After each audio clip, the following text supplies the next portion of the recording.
Good evening, doctor. Good evening. Good evening.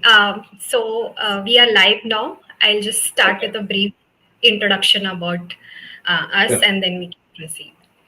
Sure. Um, okay. Good evening, everyone who is present, and thank you for joining us today. We are honored to have Dr. Vishwanath and Siddini, Head of Department of Nephrology at Manipal Hospital, Bangalore, with us. A very warm welcome to you, doctor.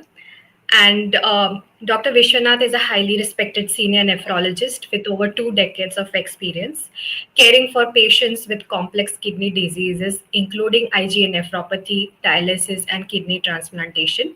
He holds an MBBS, a DNB in pediatrics, DNB in nephrology, and has completed his postdoctoral fellowship in nephrology at Manipal Hospital. He was awarded with the prestigious Dr. H.L. Trivedi Gold Medal for topping the National DNB Nephrology exam. He's also active member of Indian Society of Nephrology and Indian Society of Organ Transplantation and has contributed extensively to national and international journals. So, warm welcome to you, Doctor. And now, let me introduce a little bit about myself. I'm Thank Merlin you. Paul, your host. Welcome. Um, just for today's purpose, I am your host for today. I'm Merlin Paul, and I was diagnosed with IgA nephropathy at 15 and have undergone 2 kidney transplant. I'm an active volunteer and research associate at Kidney Warriors Foundation, and I also run my own consulting firm, Samagrit. For the audience who have joined us today, I would like to say that today's session, Dr. Vishwanath will be begin with his talk and presentation, and that I will take up the question that the patients have shared with us. So please join me in welcoming Doctor, and over to you, Doctor. Thank you, Marilyn, for that wonderful introduction. At the outset, I would like to thank Marilyn Vasundhara ma'am and Kidney Warrior Foundation for this invitation and opportunity to discuss IgA nephropathy. As mentioned by you, probably I'll finish my talk and then we'll take the question answers at the end of it. I would like to keep the talk Absolutely. brief so that we can have more question and answers. I'll just share my Okay, Doctor. presentation. Just Yes. let me know if it is working. Yeah.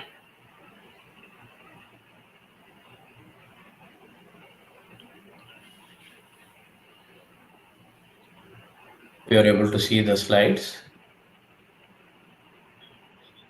Are you able to see the slides? Yes, we are able to see the slides, sir.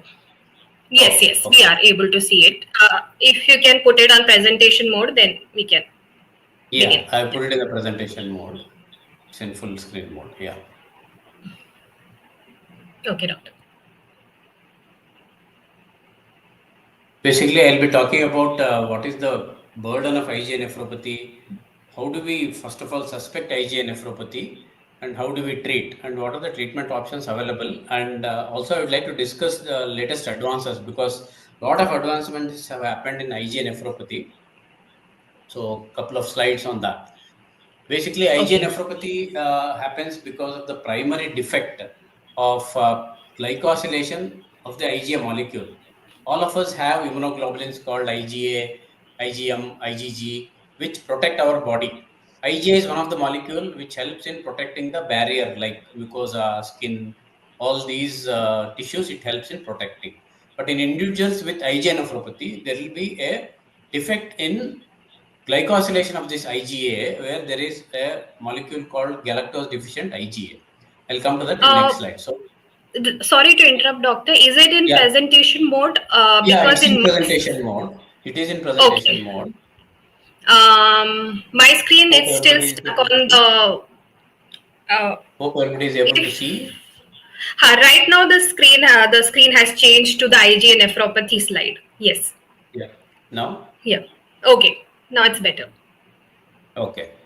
So basically, this IgA molecule, what I was mentioning, gets deposited in the kidney and causes damage to the glomeruli and kidney. As you all know, glomeruli is the basic structure of the kidney which helps in filtering the blood. In fact, IgA has become so common in the last couple of decades that it is the now number one glomerular disease. World over, kidney disease is first and foremost due to diabetes.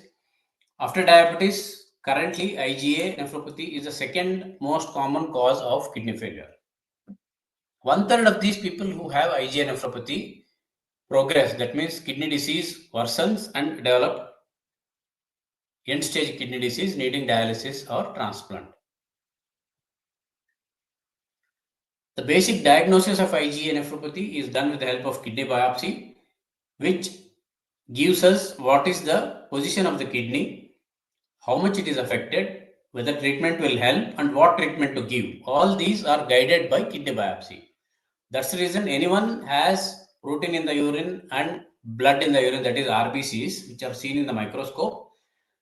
Kidney doctors, nephrologists recommend having a kidney biopsy.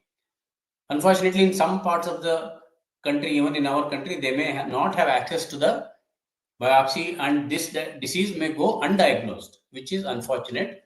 Now more and more people are coming forward for having biopsy. That's the reason people are getting diagnosed more often nowadays. Earlier, what used to be an unexplained kidney failure, now we know that IgA nephropathy. Okay. Doctor, if you're changing the slides, could you let me know, because we are still stuck on IgA nephropathy. Is it? I have changed. Yeah, maybe there is some error on that. Yeah. Can And you see now? yeah, right now it's changed. And could you, I can see, and could you go to the bottom, that full mode, full screen mode from the bottom? Yeah, this Yeah, one. Yes. that's what I.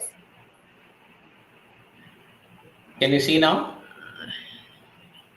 I think it will take a few seconds to reflect. Let me see if it's Okay. coming. It Shall I otherwise something upload it's it? I mean, there is one more option called upload, which may be better, I think. I'll just stop sharing and yeah. I'll probably go to the upload mode so that everybody can see. There is one option called upload, so which should Oh, help. yes, doctor. That would be better. We can upload it and then Yeah, share it.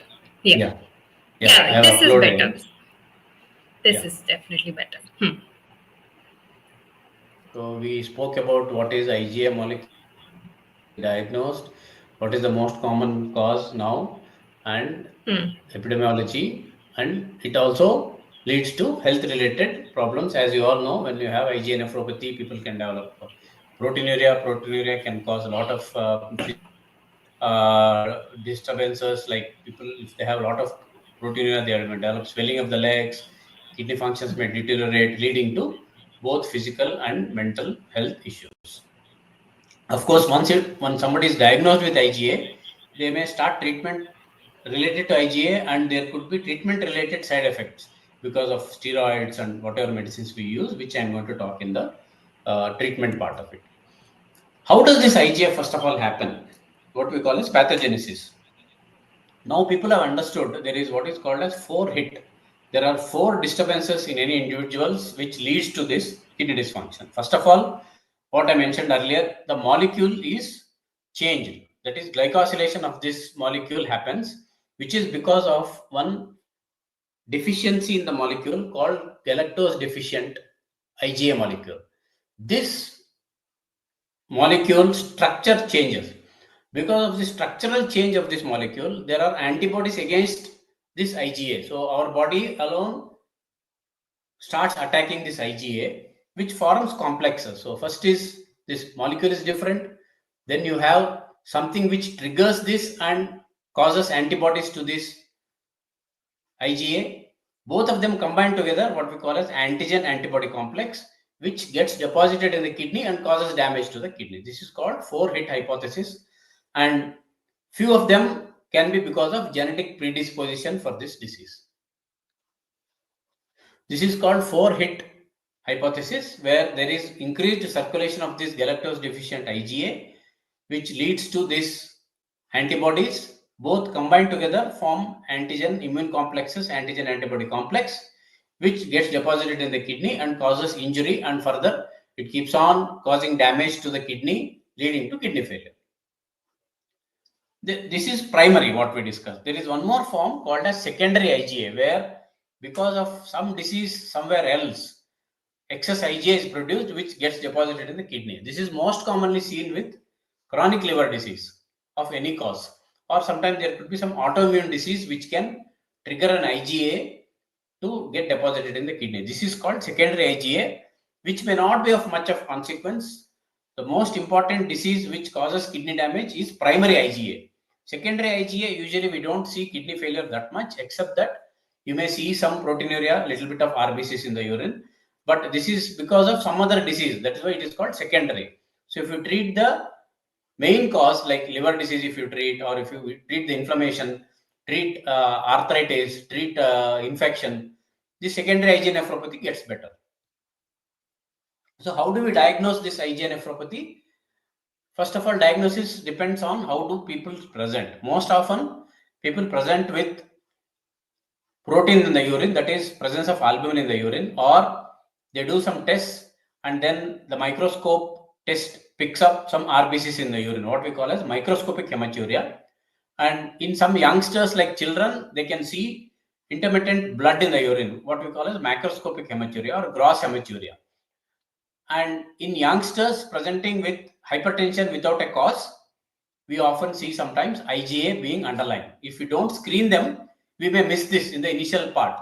That is very minimal protein in the urine, RBCs in the urine, and very young people coming with hypertension. If we don't screen them, if they are asymptomatic, and if we are not suspecting, IgA may be missed in the initial part. Why is it important? Because we need to diagnose this IgA early so that we treat and get ahead of the disease. This is the histology which we see when we do biopsy. As you can see, the bright green molecule is the staining of IgA which we do in the histology. That's why whenever we do biopsy, it takes about 3-4 days for the biopsy report to come, because all these stains have to be done to see what is the molecule and how much of it is affecting kidney and how much of it is permanent and temporary. So treatment guidelines depend on how much of it is a permanent damage and how much of it is a temporary damage. We have some markers in this disease which can indicate that any patient presenting with this disease, with this type of symptoms, who have worse prognosis, that means who have rapid worsening of kidney function. Usually it is seen in males, people who have kidney dysfunction at presentation, that is high creatinine, people who have higher protein in the urine, or if they have lot of damage in the kidney. When we do biopsy, we see some damage in the kidney. It is called interstitial fibrosis, which indicates that overall the kidney functions may worsen faster and they may go into complete kidney failure. So these are some indicators which tell us how the kidney functions are going to progress in period of time. There is some scoring system for this which pathologists score, and it will help us guide the therapy. If somebody is interested, they can also look at in the internet what is called as IgA prediction tool. Suppose you have all the features, protein, age, what is the creatinine. If you enter all this, it will tell us in how many years your kidney GFR may deteriorate and you need to get prepared for dialysis or transplant. So this is something which will help in predicting how the IgA disease behaves over a period of time. Proteinuria is most important indicator, and also it's a treatment goal in IgA nephropathy. Proteinuria reduction by any means has shown that it helps in preventing further kidney damage and prevents progressing into complete kidney failure or end stage kidney failure. So anyone having more than 1 gram of protein, we have seen people deteriorating faster, and most often any proteinuria in any individual is associated with cardiovascular problem. That's the reason we always tell CKD, CVD go together. It's a complex. So that's the reason anyone having renal dysfunction, proteinuria should be screened for heart. So these are some prognostic indicators which most of the studies have shown. And higher the protein, the progression to kidney disease to end stage is much faster.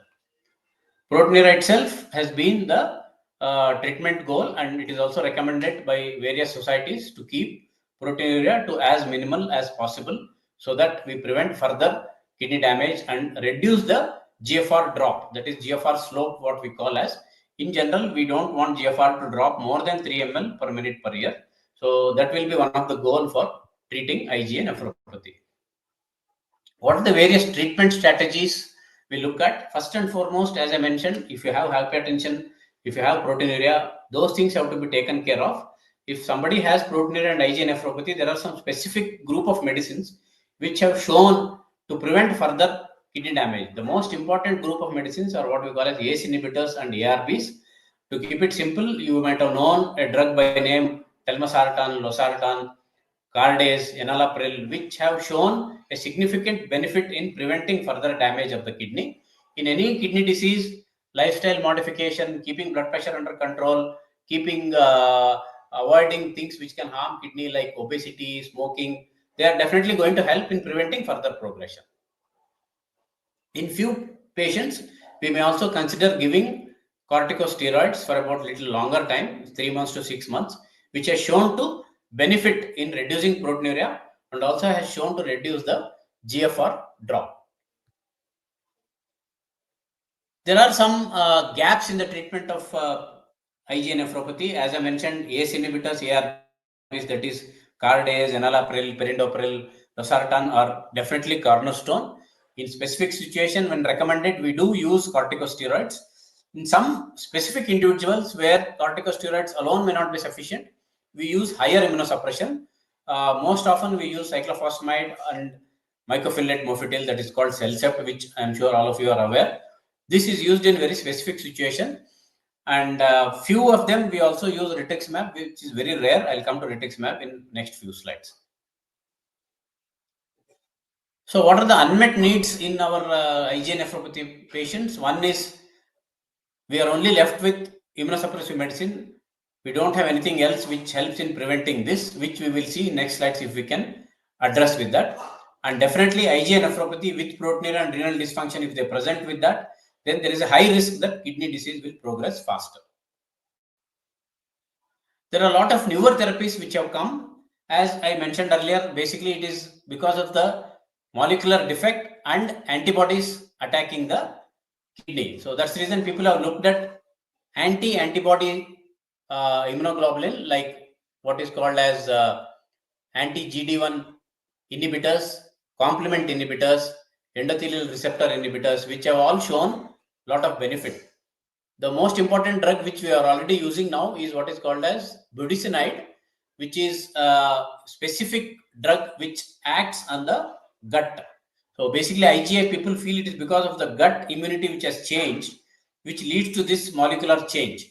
So budesonide is an oral drug which goes to the intestine and affects the ileum. That's where the molecular change happens. Budesonide, I'm sure you would have known as inhaler. People take it for asthma. So this is the oral formulation which has much lesser side effects compared to the steroids. So this has shown a lot of promising results. This is the oral formulation which I was mentioning. Once people take it, it goes to the intestine and prevents this molecular change. And this has to be given 6 to 9 months. And people have definitely seen with the usage of budesonide, the kidney dysfunction stabilizes, GFR improves, proteinuria has come down. This has been in use last 2-3 years and shown quite promising results. The main advantage of this drug is that the side effects are much lesser compared to the steroids, and both primary and secondary outcomes were much better in this study. As you can see here, the GFR drop was less than 3 ml per minute per year. There are various other drugs which have been tried. They are still in phase 3 trial called sparsentan, which reduces proteinuria, and atrasentan, that is again reduces proteinuria. These are the various studies. If anyone is interested, you can look at it. There is a very promising molecule called iptacopan, which we were also part of it. It's a multi-center trial, which has again shown definite reduction in proteinuria. GFR has stabilized. We need more studies to look at it.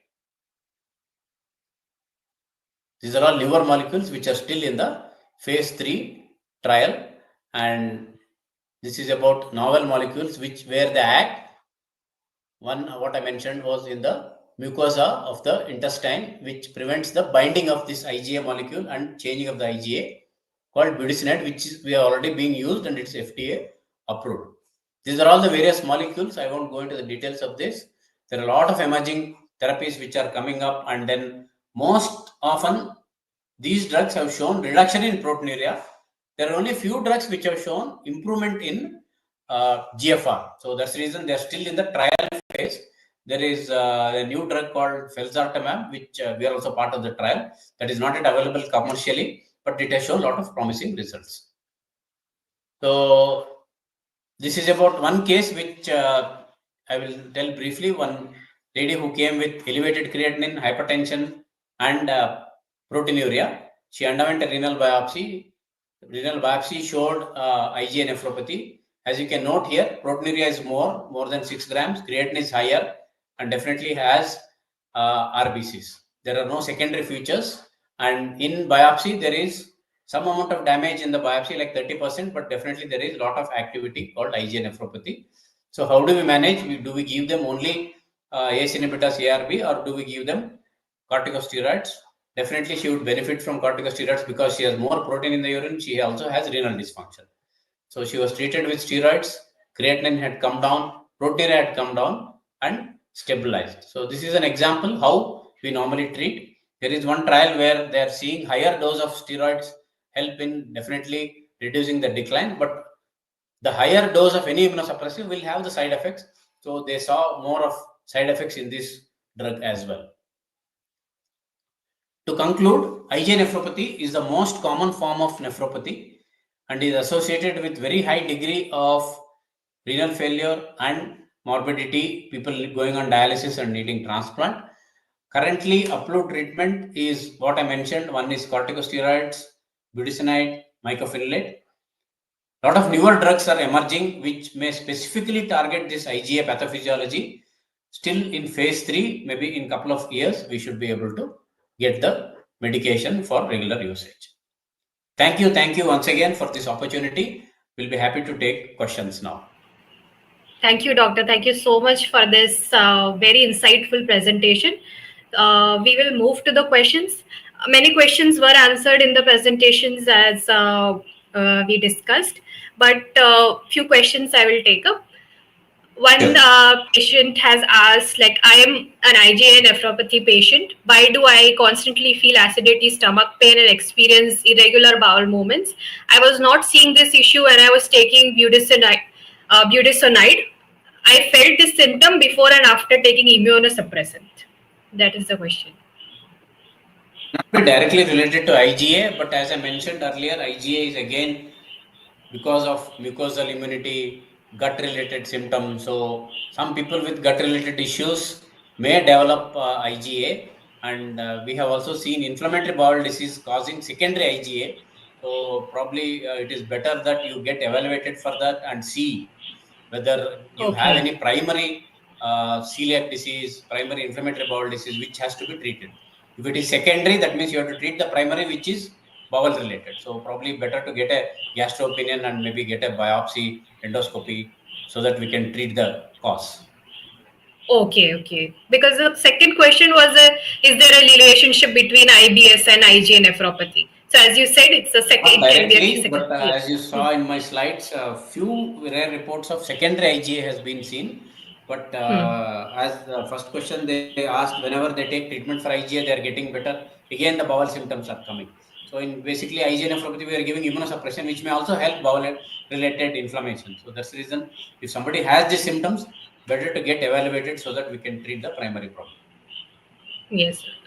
And one person who is in peritoneal dialysis and is IgA nephropathy patient, he's saying he's facing giddiness. And what is the solution for that? And what could be the cause for that? Every time he's taking peritoneal dialysis. What he has? Giddiness. Giddiness. Okay. Giddiness could be probably related to the blood pressure or sugar. As we know, peritoneal dialysis fluid has high glucose. Sometimes when you put fluid, sugar might be going up. Please check the sugar. If you are on icodextrin, then no point in checking the sugar with the glucose sticks. You have to check blood sugar. And if you have continued giddiness, then we need to check blood pressure. Most important test would be to see whether there is blood pressure drop while lying down and standing. When you are standing, if blood pressure is dropping, that means probably more fluid is coming out in peritoneal dialysis, and the concentration of peritoneal dialysis fluid should be readjusted. And probably more fluid is coming out. In such case, they can take little extra salt and extra fluid to compensate for that. best is to reach out to your primary nephrologist who is taking care, who should be able to sort out. Okay, sir. Many questions were about reoccurrence of IgA nephropathy. So, few people have asked, like, will it come after kidney transplant? Can it come after 15 years of kidney transplant? Can it come? So, if it was not something which they were diagnosed earlier, can it come after kidney transplant? So, I've bunched these questions for you. Yeah. The So recurrence. basically, to begin with, IgA nephropathy can sometimes come back to the new kidney. If you look at literature, the literature says recurrence is common. That means original disease coming back to the transplant kidney, and the chances of losing the kidney, that is the transplant kidney for IgA, is much lesser. But we have seen people also losing because of IgA nephropathy, but the chances is much lesser. Probably I will put it, it's probably less than 10% if you look at world literature. Okay. Hmm. Coming to the new disease coming, yes, we have seen people having IgA as a new disease in the transplant after many years of transplant, but most often it is recurrence. So what happens is many times when they have original kidney disease, they didn't have a biopsy or there was no scope for a biopsy because both the kidneys were small. Probably to begin with, the cause of kidney failure was IgA nephropathy and it has come back again to the transplant. That is the most common scenario. But of course, they are also known as de novo disease, that is new IgA coming to the transplant kidney can also happen, but the chances are very far and few, very rare. It can happen, yes. And coming back to Okay. the treatment, as of now, there is no specific guideline for recurrence for IgA after transplant, but most of us believe once you have transplant, you are on tacrolimus, you are on mycophenolate and steroids, which help in preventing IgA because they are again immunosuppressive medicine. If you saw my Okay. initial slides, mycophenolate has Yes. shown to prevent progression of IgA nephropathy. That's what we Hmm. hope that it will help in preventing. If Hmm. on these, if somebody develops IgA nephropathy, there are some treatment Hmm. options available as of now. One is we increase steroid dosage. There are Okay. very few literatures to share that you can use rituximab. There is a newer molecule called tocilizumab which can be used. And the new molecule which I was talking about, felzartamab, has also Hmm. been tried in post-transplant recurrence. Hopefully in a couple of Okay. years, we will have better treatment for IgA recurrence. As of now, only thing I can tell is IgA Hmm. recurrence causing kidney loss again is much lesser. Though recurrence can Hmm. happen, kidney loss is much lesser. Okay, okay, doctor, understood that. And few questions were about the chance of recovery and can it be cured permanently, and also can it be passed to their kids? So, if somebody has IgA nephropathy, can they be passed to their kids? In relation to that, I'll just quickly add one more thing. That is there any test to detect it early, and other than antibody issue, is there any reasons for graft rejection? So I think that part you have covered. So we'll talk about the Yes. recovery or yeah. Yes. So one first question, recovery. Yes, if we detect early and treat with immunosuppressive, depending on the indication, we have seen people recovering quite well. I have had people as back as 20 years had a IgA with crescent and was treated, and he's doing well. Even now, he comes for follow up, though he doesn't have any problem because he's so scared. So yes, definitely we can treat, and if you respond to the immunosuppressive medicine and then once it is in remission, then people do well. But it depends on how much response our body responds to the immunosuppressive medicine. And what was your second question? Is there a test to detect it early? Correct. Yeah. Well, Test as of before that genetic. I think you asked. It is not a hereditary kids. disease. I mean, it is not that Hmm. if father has definitely daughter or son gets it, but there is Hmm. definite genetic predisposition for this molecular change in the IgA. But whether it will Okay. definitely come to the next generation, there is nothing that Hmm. our genetics say that it can definitely come back. It is Hmm. not like polycystic kidney disease or some other disease which can definitely come back to the family. Hmm. Alport disease, hereditary nephritis, they have definite Hmm. chance, 50% chance, 25% chance. But this is not Hmm. like that. Because of genetic predisposition, people can develop IgA nephropathy. Nephropathy. Yes. Hmm. And about the test, you have already mentioned that we need to check the proteinuria. That is also nothing much except that maybe keep screening for proteinuria, RBCs, and hypertension. Apart from that, there is no genetic test which can tell us, or something like where we can do gene analysis and tell that your children will have IgA. And Okay. there is no need to get scared so much that family people will develop. Most often it will not come. Okay. Okay, doctor. We will also address some lifestyle changes or diet after getting IgA, and also Yes. is stem cell therapy effective for IgA? Stem That cell was the therapy, second. still a lot of research is happening. Hopefully, in a couple of years, we may have answers for that. As of now, stem cell therapy is not yet approved for any of the kidney diseases. The only Okay. condition which I am aware is probably for knee arthritis and osteoarthritis, which has been approved. More than that, it is Okay. not approved much, and some people have used it for strokes. That's all. For Oh. IgA nephropathy, as of now, it is not approved. Still, a lot of research is happening. In fact, Manipal itself, we have a stematics branch where they are doing research, but it may take few years to come to the practical usage. Okay, doctor. And the lifestyle changes and diet changes, is there anything That is very we have? important, especially whenever somebody has proteinuria renal dysfunction. That is most important thing, as you are aware. And not too much of salt. Keep your blood pressure under control. Of course, no junk food. Lifestyle changes. If somebody is obese, keep your BMI low. If you have hypertension, keep blood pressure under control. And there is no point in thinking BP medicine are for lifelong, but blood pressure has to be controlled to keep the disease under control. So there is nothing wrong in taking BP medicines and keeping it under control, rather than don't take medicine and BP goes up and it affects the kidney.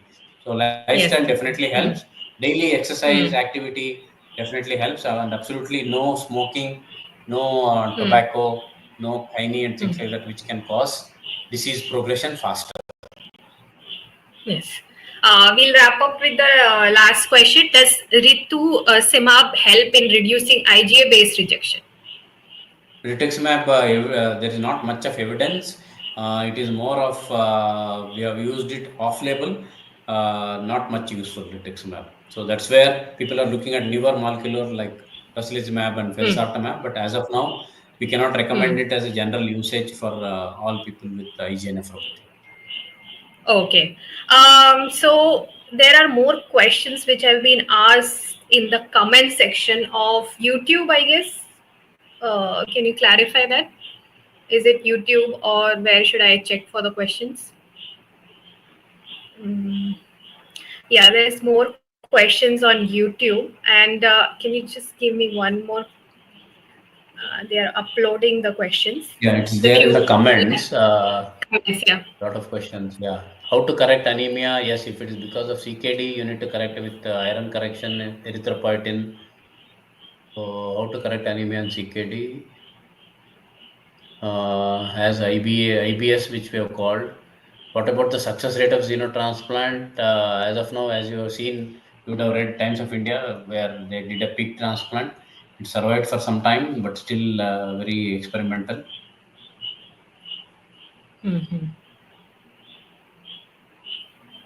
Any other questions? Only that much I could see. Yeah, these are the questions. I mean, we can quickly go through some of them which we can Yeah, address. yeah, yes, I've seen that. So we'll take a few An questions from IgA that. comes after 15 years, that we have seen. Yeah,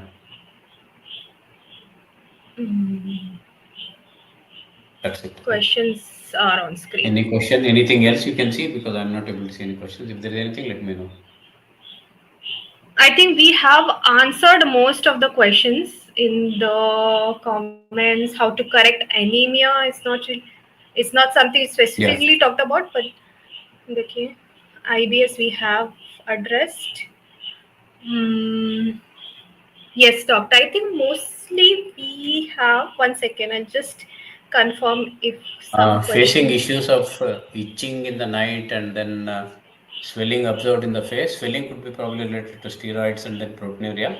Itching can be because of dryness, so apply some emollients and some solutions which can moisturize. Okay.